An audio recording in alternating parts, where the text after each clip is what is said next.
What's going on, everybody? It is TripleCrown24 back today with a new sports card psychology podcast. Yes, if you are watching on YouTube, I am wearing glasses today. You'll see me wearing these going forward. That is to protect my eyes. I work at a computer all day long, and these are to protect me from the blue light that I'm constantly exposed to. So I don't typically wear glasses, but figure we get the elephant out of the room if you are watching on YouTube. But if you're listening on Apple Podcasts, Spotify, or wherever else you get your podcast, I do appreciate you listening. We're going to dive into a very deep topic today. When do we not dive into deep topics? We're going to be talking about the rookie card, and more specifically, the rookie card logo.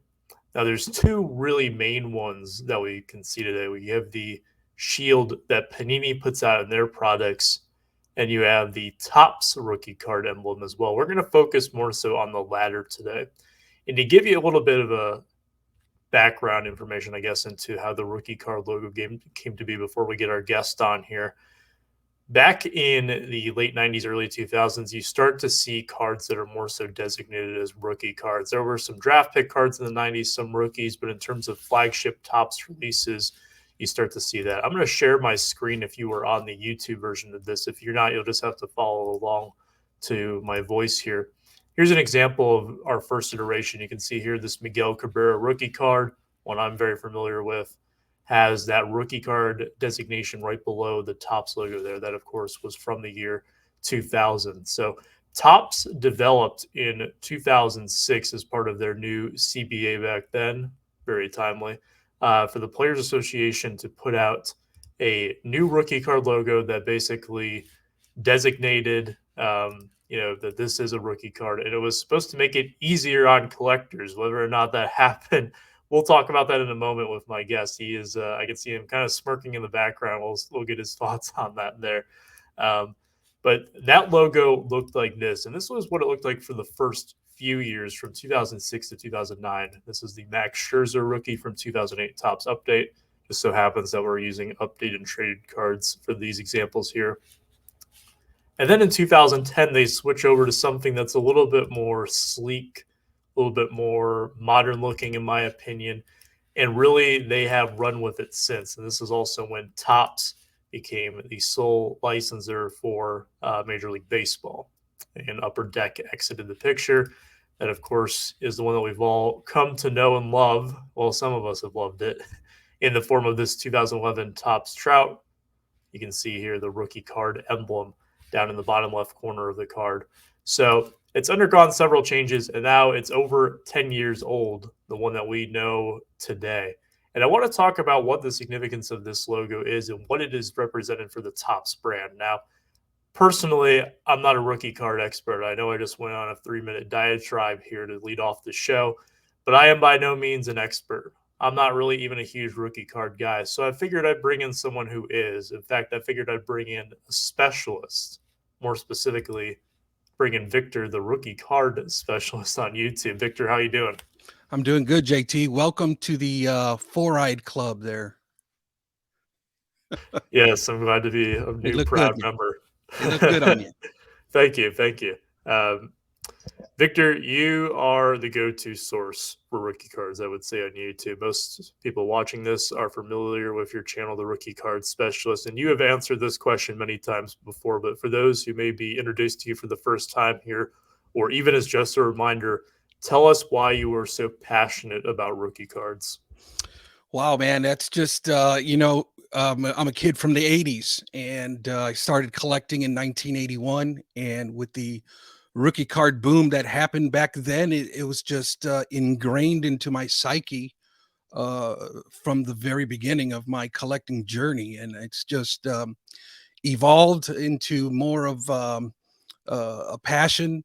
And when I came back to the hobby in 2014, I found a lot of, I was really confused as to the changes that were going on. And that just led me to dig a little deeper and research and find out what the heck's going on with the rookie card and how it's evolved. And that little journey that I took just spiraled into a deeper and deeper research. And I found out that the more questions I found, the more answers I needed. And it just led me to I guess I needed a platform to kind of formulate all my thoughts. And in 2016, I developed a website, and I used that platform to just kind of write my findings and my research, and just helped me put it all together. It was somewhat like a puzzle per se.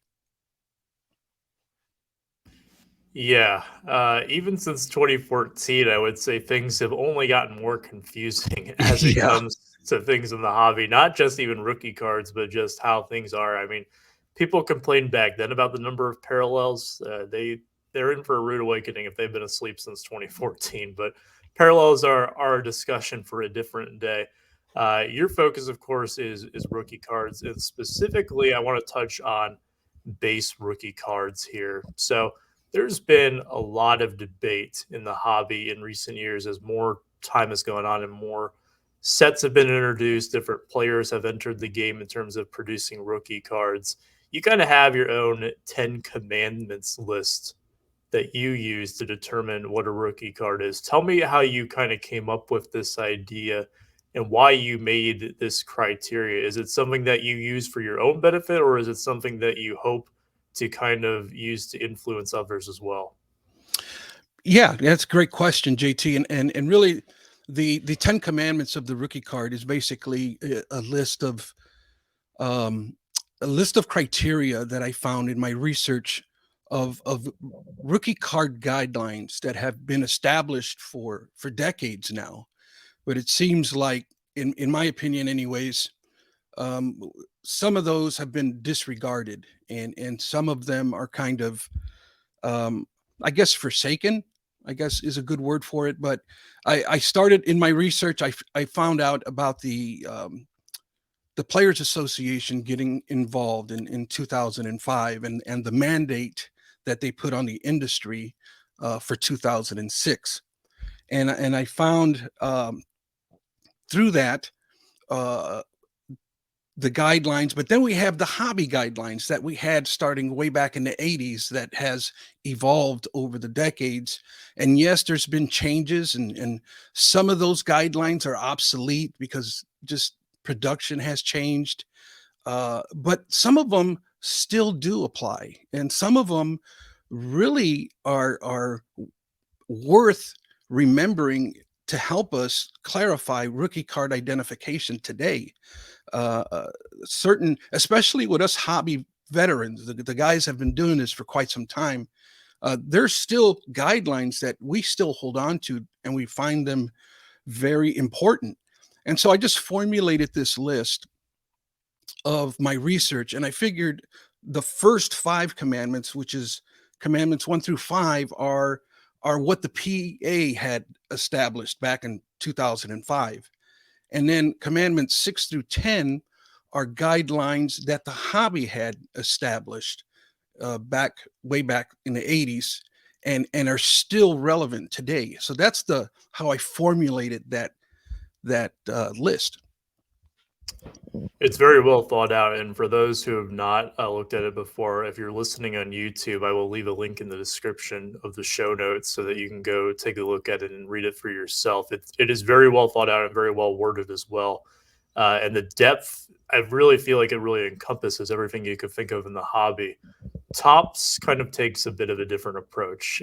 They really simplify it where if they smack that logo on it, it is called a rookie card, and that is pretty much the end of it there. So, again, we mentioned the 2005 thing several times. The purpose of this idea in 2005 to implement this new rookie card logo was to simplify things and to really Correct. make it so it's not as confusing.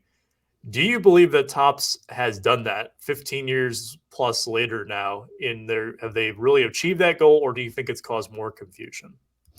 No, I think, JT, I think since the very beginning, it seemed like Tops didn't agree.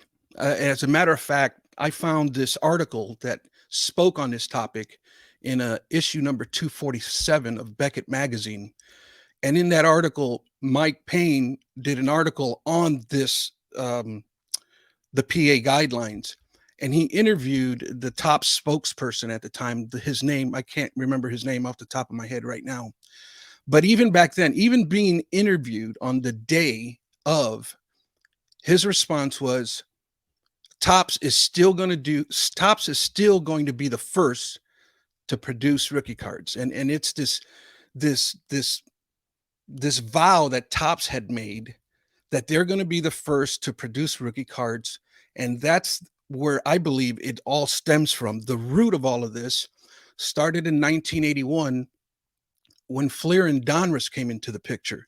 Now, we love it as collectors because there's this competition amongst companies, and we love the amount of sets that we have, and the design elements that have evolved over the decades.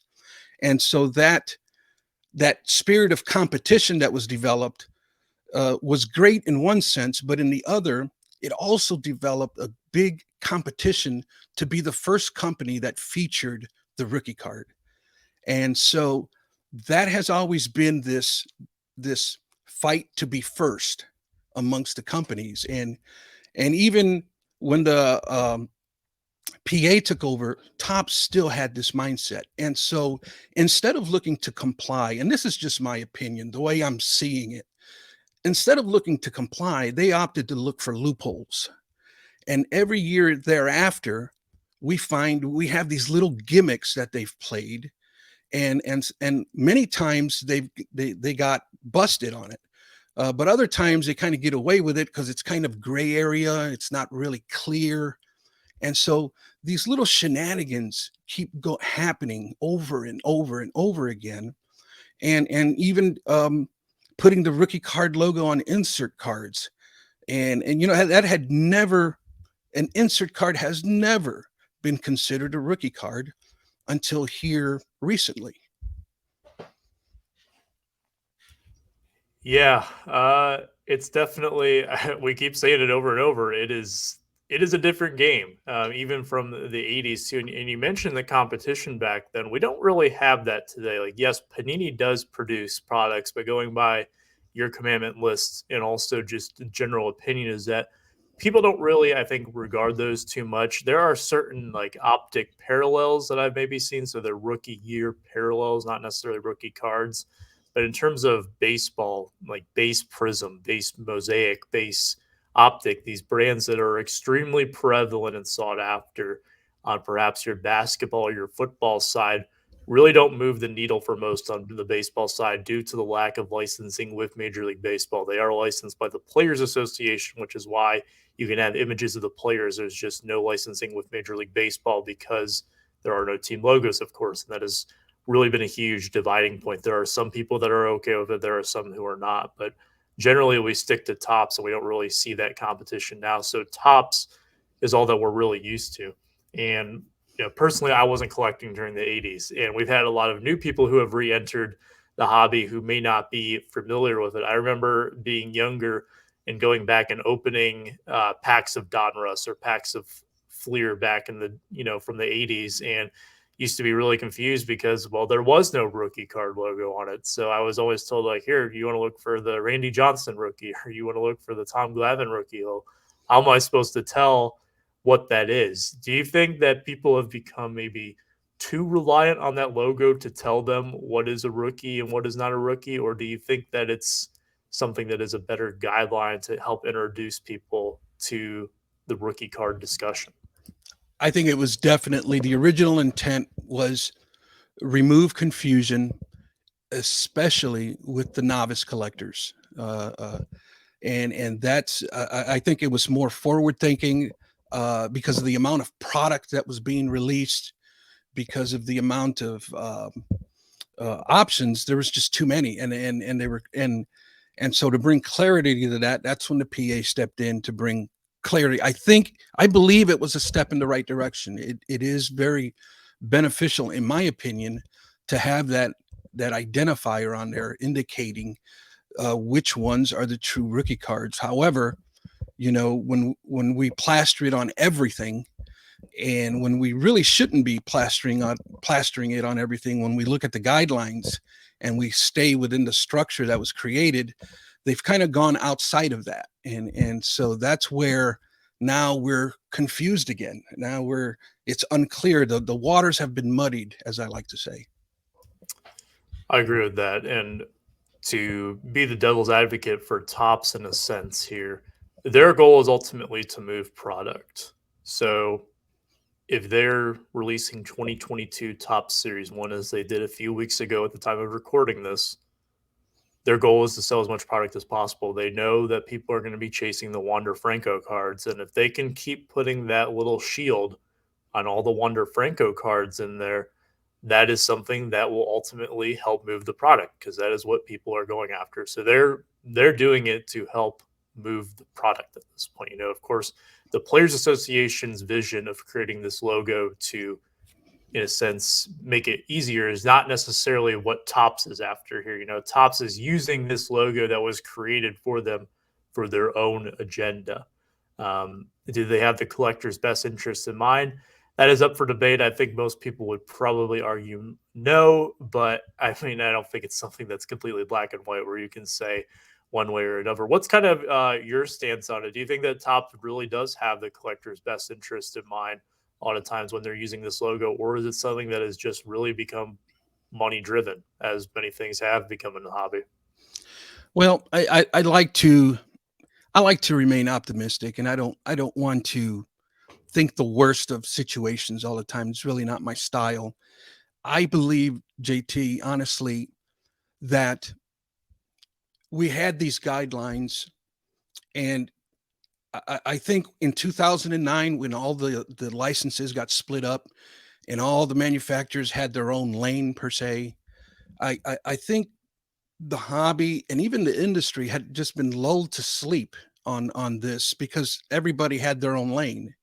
And I really just think that it's a matter of they just gone soft on implementing the rules. It was like forgotten about. And so I think that when they started putting the rookie card emblem on everything and nobody really complained about it when it first started happening and everybody loved the concept, well, they just picked up the ball and ran with it. And they're in my mind, they're thinking, well, this seems like a great idea. Nobody really minds. Let's just continue to do it. For sure. And that ties into a really key point when we look at branding from a sport marketing perspective and kind of this is, of course, a psychology based podcast, really looking into building rapport with your customer base and understanding your customers too. So I Mhm. talked about having the collector's best interest in mind, but you can also do that subliminally. And the way that I say that is that a huge part of the rookie card logo is brand identity and what that represents with it. So the rookie card logo now has been the same since 2010. It's over a decade worth of exposure to it, and it seems to pop up more and more. And relatively speaking, it is generally the same size on the card. It's this little itty bitty square that you see. It's usually located in the same places on the card, too. You have it in one of the four corners. It's Mhm. the same colors. It is the MLB logo with the home plate thing in the background. It has the same font. And when you build that familiarity, when you build, it uses the same color palette, it uses the same imagery, it conveys the same tone, it conveys the same message. Really, you start to build a brand that people trust in because it's something that remains the same. Do you think that people have really just become complacent with this because we've gotten used to it? It's been there for so long. Or do you think that it is something that people would like to see change? I don't think I don't think people want to see it changed. I think that identifier carries so much weight within the hobby. And I recently saw a a poll taken in one of the blowout forums, and it specifically asked that question about Wander Franco's card. And over 67% out of the 817 people that voted, 67% of them say, no, I'm going to collect the rookie cards that have the rookie card logo on it. And it's just, from what I see, from what I hear, even my own preferences, to me, the rookie card logo is important. And it's what collectors want.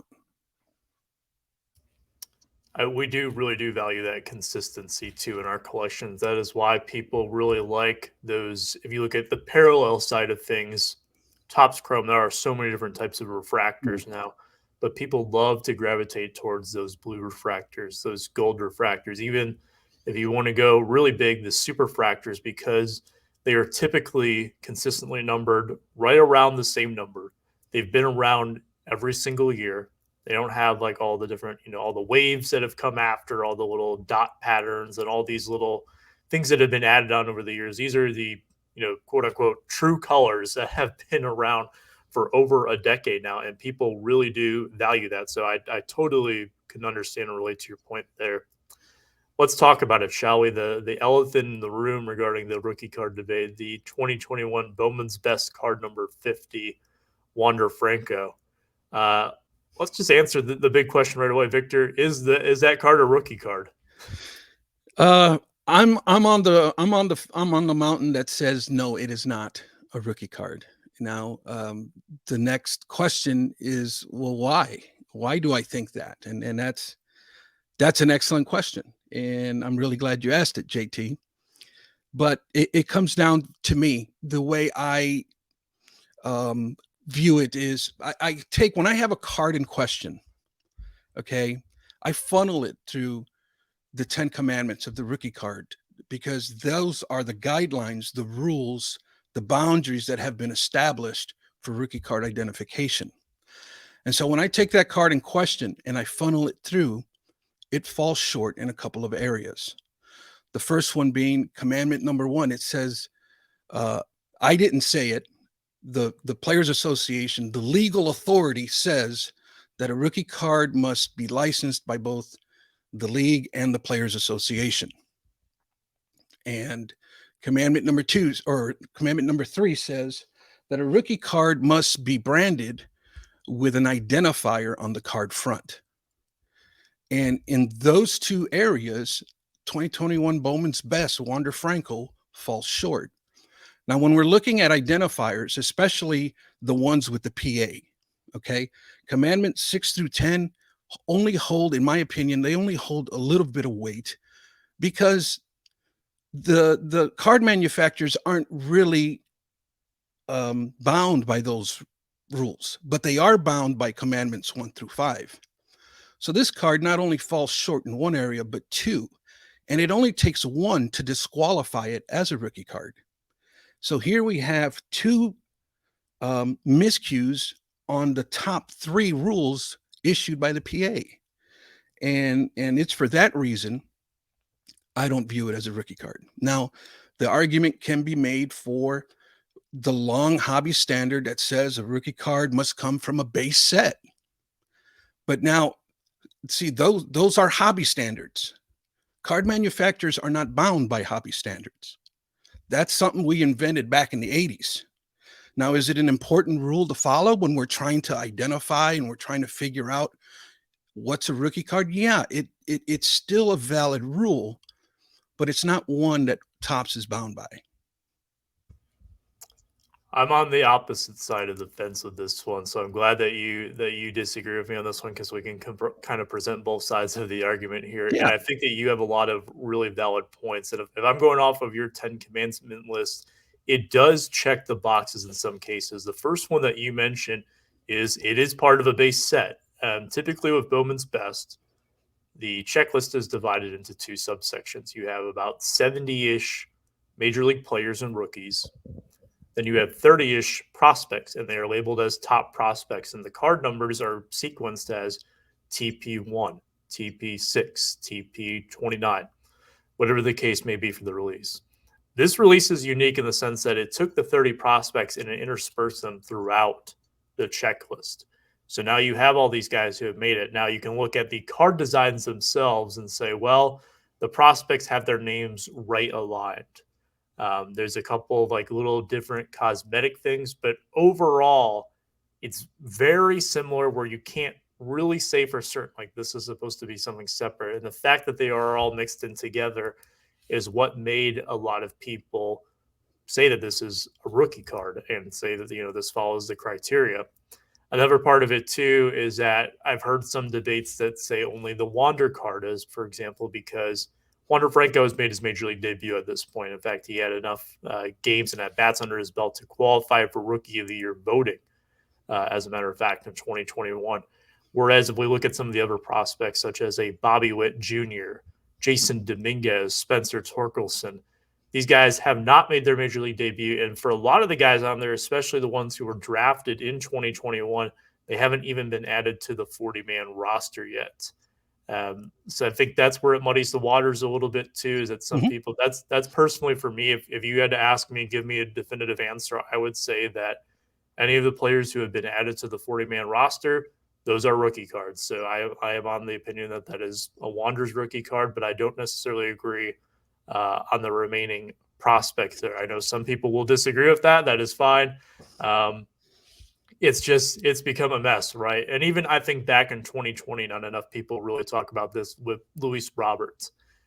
Issues with the pandemic delaying the season. Luis Robert doesn't make his debut, so we in fact see Series 2 released where card number 392 with Luis Robert is put out there before his actual major league debut. And that was really a huge selling point for Topps, but I don't think people really remember that at this point or really even considered that because we were in a strange time and maybe they get a pass for the pandemic.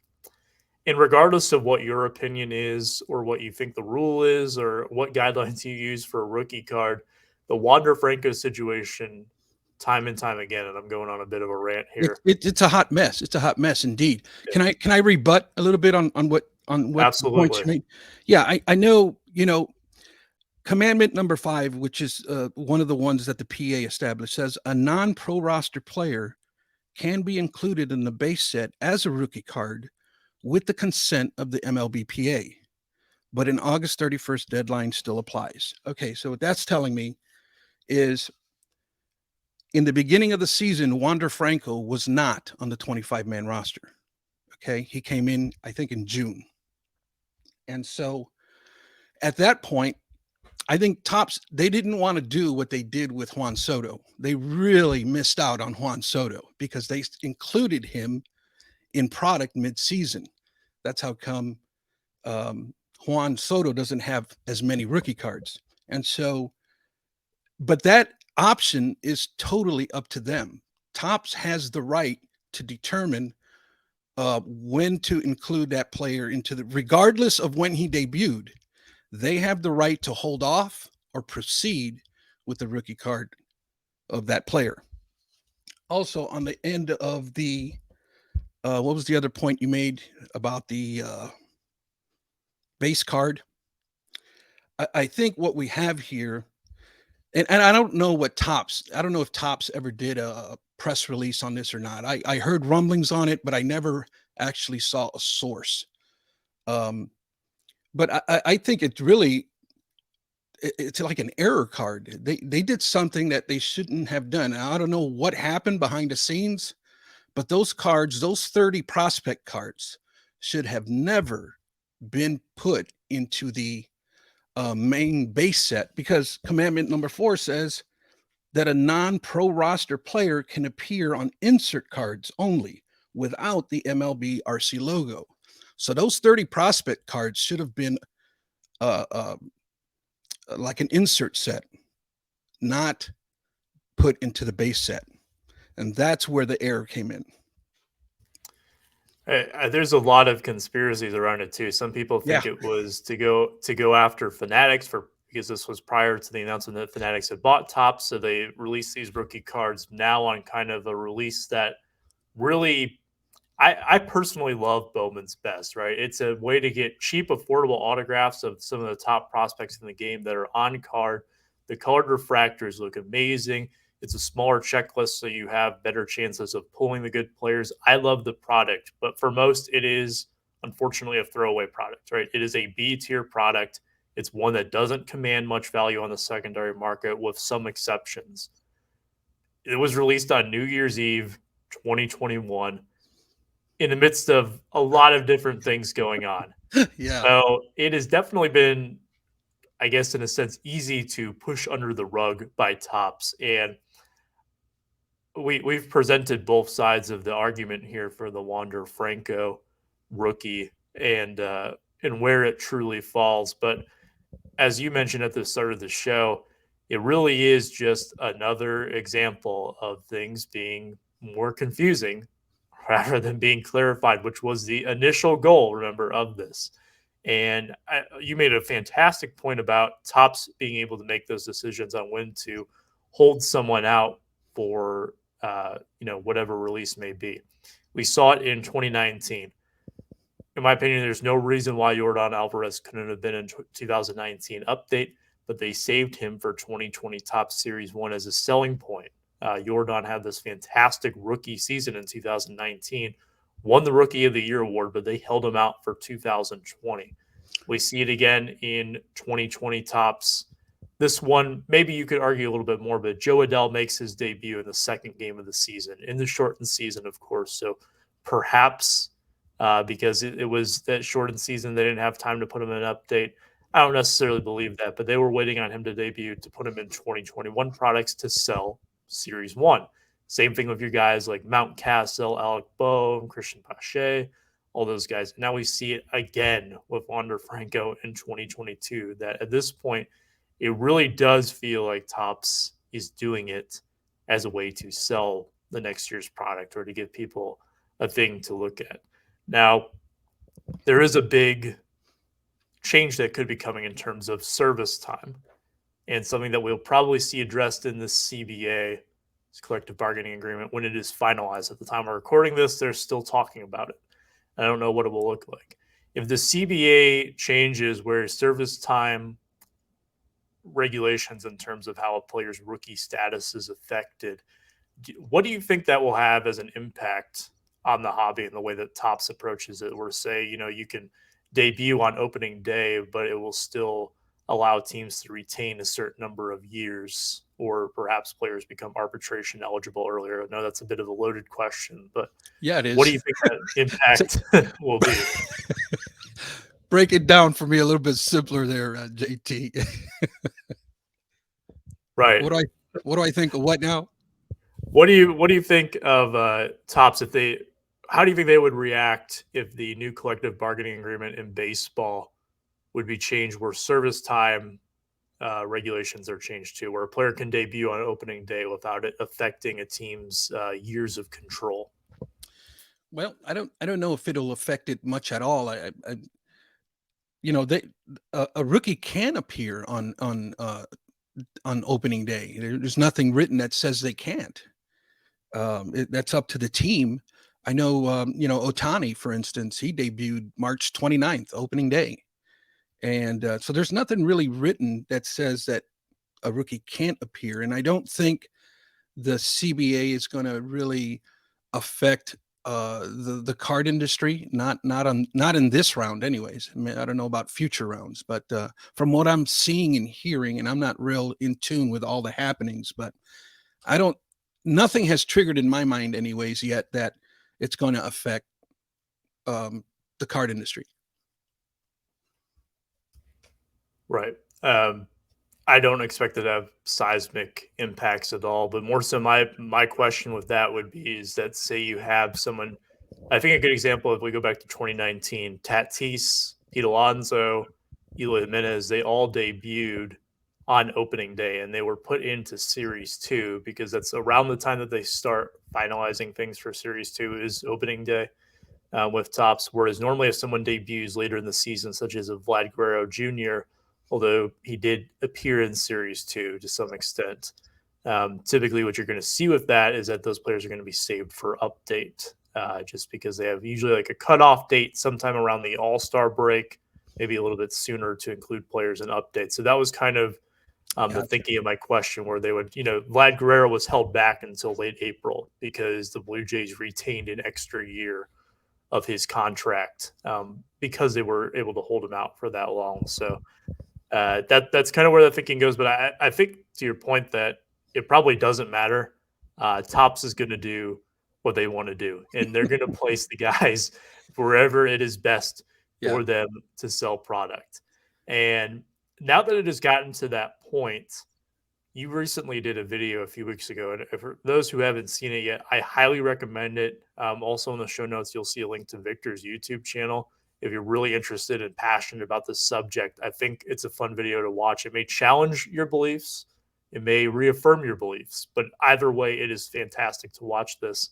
And it's called Why the Rookie Card Needs Reform. And without spoiling it for us, kind of give us a general overview of why you think it needs reform, and what does a reform even look like? Okay, yeah, I'll give you the points, and then but I'll leave out the details. And if you interested in the details, you can watch the video. But it really I've always been asked why do you care so much? Why is this such a big deal? Why is this a problem? Well, and I started giving that some thought, and it's really the why is really reform. I think the rookie card needs improvement, and I don't think there's anything wrong with that. We made improvements back in 2005. See, throughout history, rookie card history, the guidelines have evolved, and I think we're to the point right now that we it's time for another adjustment. It's time for more clarity. I think the PA needs to tighten the belt a little bit because they've allowed things to get too broad. Okay, the rules were written very broad, very generic, and it allows for a lot of wiggle room, and that's by design. It was to give the card manufacturers the freedom.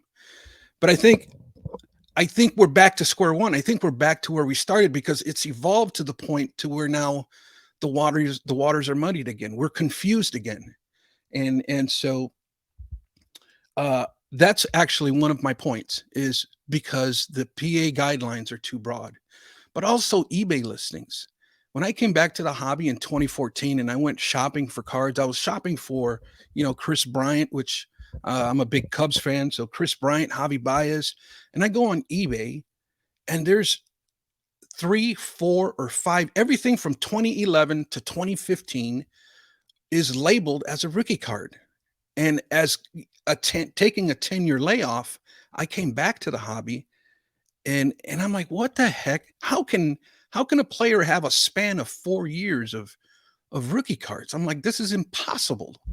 And but also, JT, man, I look at the industry.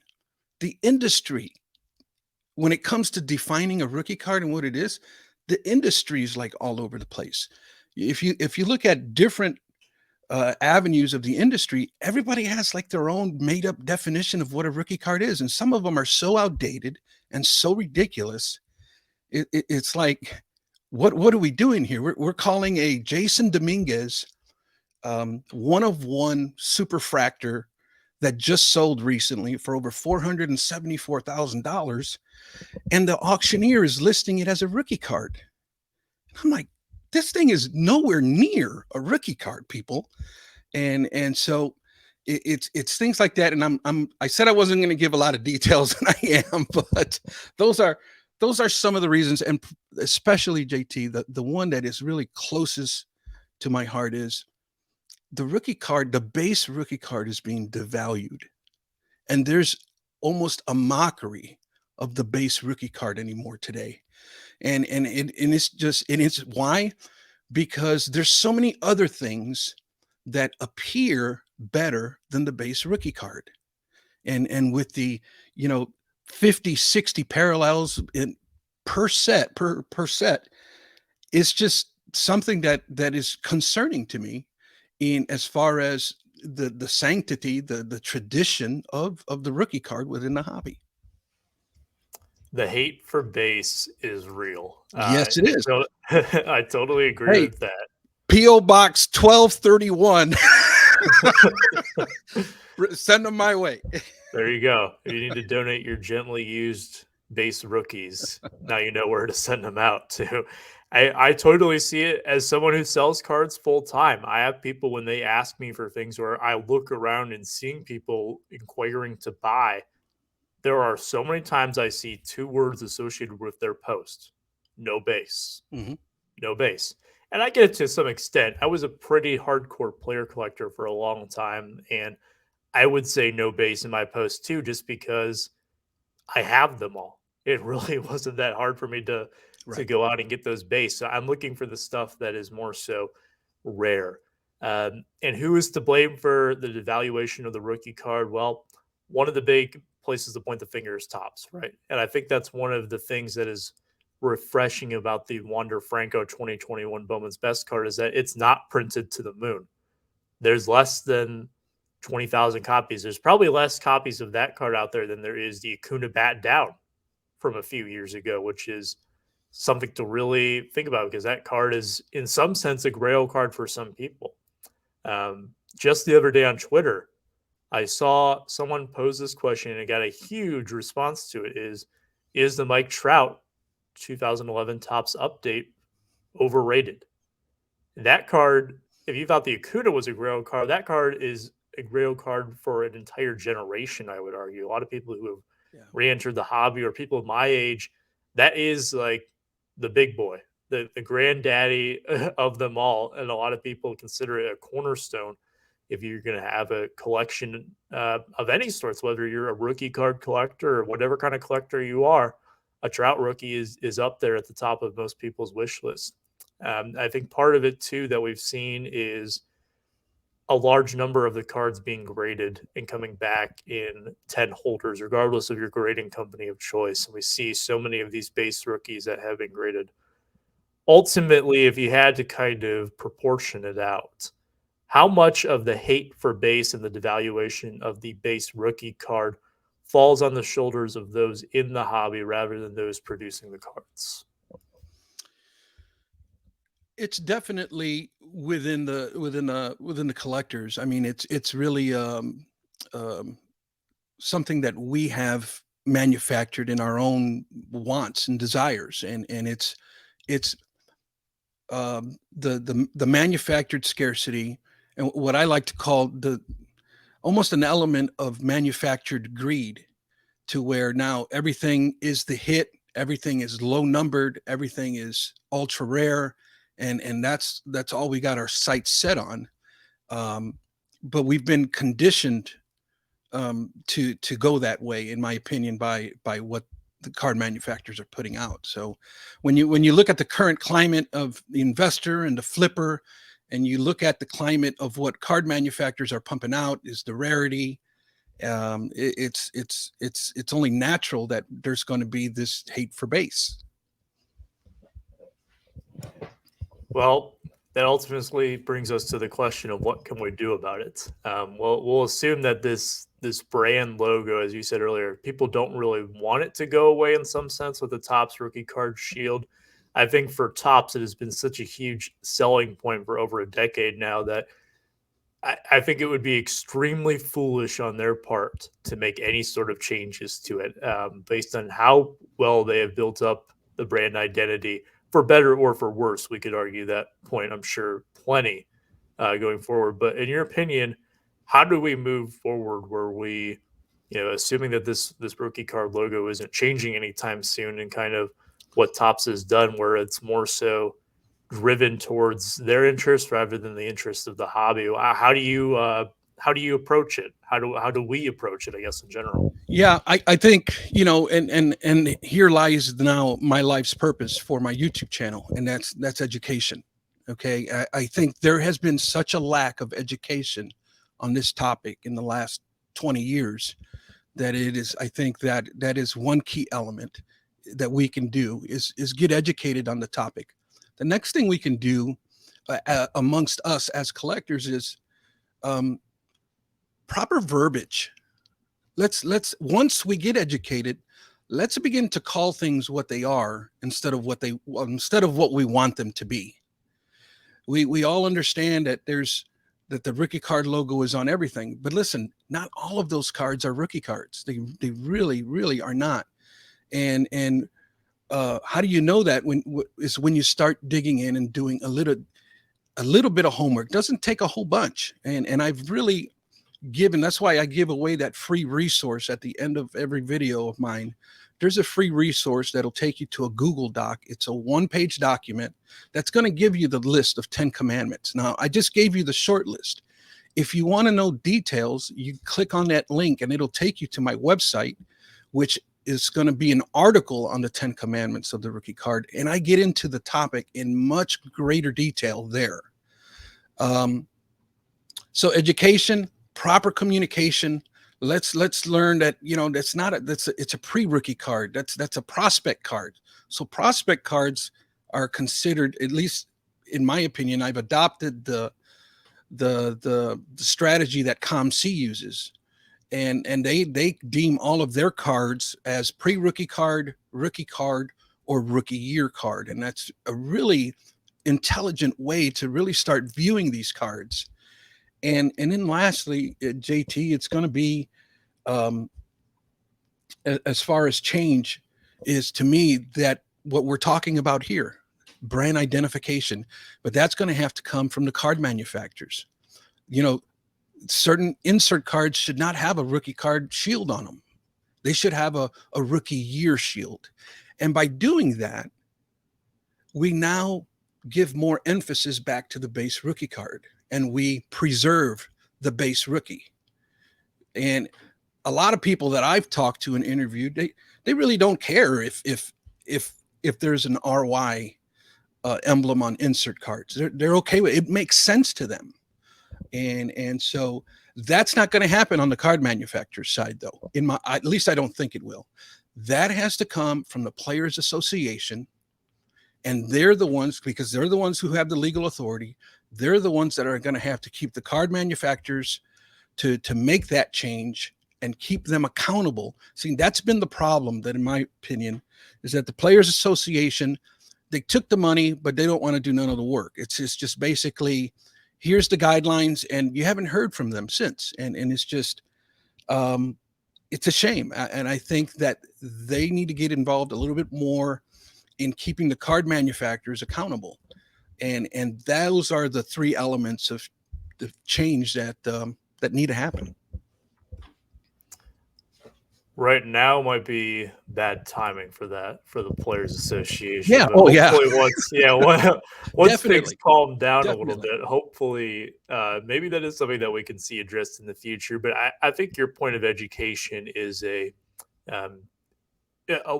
allowing us to be patient for the card manufacturers and the Players Association to figure this out is kind of taking a more backseat approach, I guess. A more proactive approach is, what can we do about it? And your point of education is huge. You know, conversations like we're having right here, like, we disagree on the Wander Franco card, but we presented our arguments. We presented, you know, the knowledge that we have in our experiences.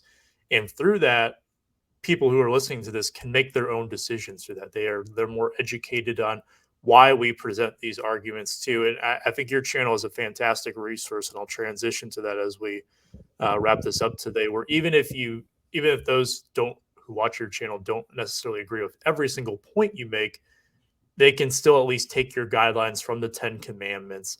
They can learn from what your experiences are in the hobby. They can learn from the reasoning behind this, because you do a very good job of being thorough of your explanations, and make their own judgments from that as well. And I know that's probably towards our goal of, like, well, everybody has their own little rules with the rookie card, but I don't know if it's really possible for us to have one thing that we can all agree on. There's very few things in the hobby that we can all really agree on, but yeah, it's something that, you know, as long as we spread information out there and have these conversations, that's probably the best thing we can do. So we can find you at the Rookie Card Specialist. As I've said a few times, will be linked down below. Where else can we find you if we want to stay in touch with all of your happenings? Yeah, on Instagram and Twitter, I'm at true_RCS, and I have a website called truerookiecards.com.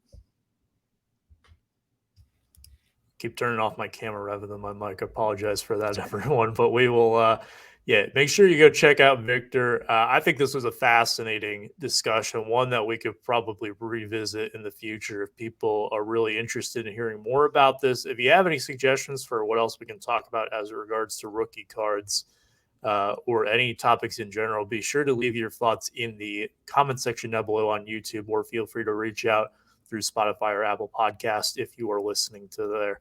I want to thank Victor very much for jumping on my show. Next week's show will be a really fun one. I'm actually recording it right after this one today, so you'll see me in the same clothes. It's not that I haven't changed my clothes for a week. It's just that I happen to be recording them back to back. But we're talking about set building and kind of the emotions that go along with set building. So hopefully you'll tune back in for that next Thursday.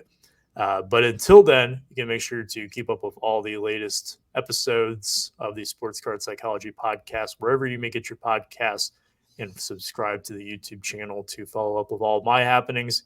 You can also find all of my socials in the link down below, as well as the link to my eBay store, where you can go buy some rookie cards. I won't falsely identify them either. I'll put rookie here in the title. So always got to find a way to tie that in. Thank you guys so much for listening. Be sure to stay safe out there. Take care of yourselves. And remember, as always, to be